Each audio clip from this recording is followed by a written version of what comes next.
Herkese salam aleykum, əziz mənim izləyicilərim. Bugün mən hicama və güldə terapiya müalicələrində istifadə etməsini bir həkim olaraq niyə üstünlük verdim?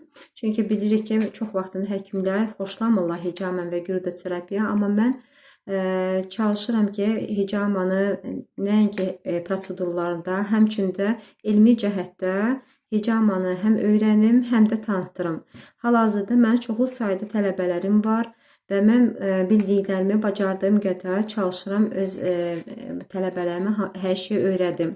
Yəni bu sünnə müalicəsidir. Peyğəmbərimiz sallallahu əleyhi və səlləm özü də bunu bizə sünnə buyurmuşdu. Çünki Peyğəmbərimiz sallallahu əleyhi və səlləm Mirac gecəsində göyün qatlarına qalxanda orada mələklər hicama edərdi və soruşardı, bu nə müalicədir? Deyirlər ki, bu sünnə müalicəsidir. Çox gözəl bir müalicədir. Qanalmanın ən unikal, ən gözəl formasıdır. Yəni özün də et və öz ümmətinə də tapşır ki, hicam eləsin. Yəni bu vaxta qədər biz sünnə ilə nə müalicə almışıqsa, yəni zərərin görməmişik ki, xeyrin görmüşük. Bugün biraz geniş danışacağım. İnşallah kimin səbri varsa axıra qədər mənim rolikmə qulaq asar. Yəni dərmanla sünnə müalicəsi arasında fərq nədir? Əlbəttə ki, dərman müalicələrin bəzi simptomatikaya görə hansısa simptomları aradan qaldıra bilər. Amma ki, bu bizə plasebo effekt verir. Yəni plasebo yalandan effekt verir. İnsanın ağrısını götürə bilər, spazmasını götürə bilər, amma həmin orqanı müalicə etmir. Və insan yenə də məcbur olur təzədən müalicələrə və həmin orqanı müalicə etməyə.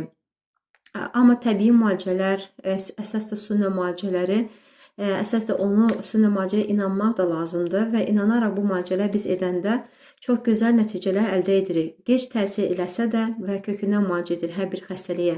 Hicama özünün çox faydaları var. Hicama özü əlavə olaraq təkcə müalicədir. Hicama həm uzidir, hicama həm laboratoriyadır. Yəni hicama bizə hər şey göstərir. Yəni bir hicamanla mən diaqnoz da qoya bilərəm xəstəyə və xəstənin hansı problemi var deyə azdan çoxdan 90% mən təyin edə bilərəm. Çox vaxtında da həmin xəstələri mən laboratoriyaya göndərəndə və uziyə göndərəndə eyni diaqnoz çıxır.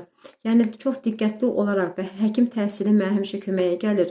Yəni mən həmişə xəstələrimə müalicə edəndə hicama ilə başlayıram. Niyə görə hicama bədəndəki toksik maddələri, bizə zərər verən maddələri qanımızdan təmizləyərək və biz birinci etap təmizlənməklə başlayanda, ondan sonra digər təbii müalicələrə keçəndə və bu müalicə bizə daha qəşəng və gözəl nəticə verə bilər. Hicamanın ümumiyyətlə bilmək lazımdır. İnşallah növbəti videolarımda onu da qeyd edəcəm. Hicamanın növləri də var və hər hicama hansı hallarda təyin olunur. Və əlbəttə ki, hicamanı təkcə çəkməklə deyil, hicamanı dərinliklərini öyrənmək lazımdır.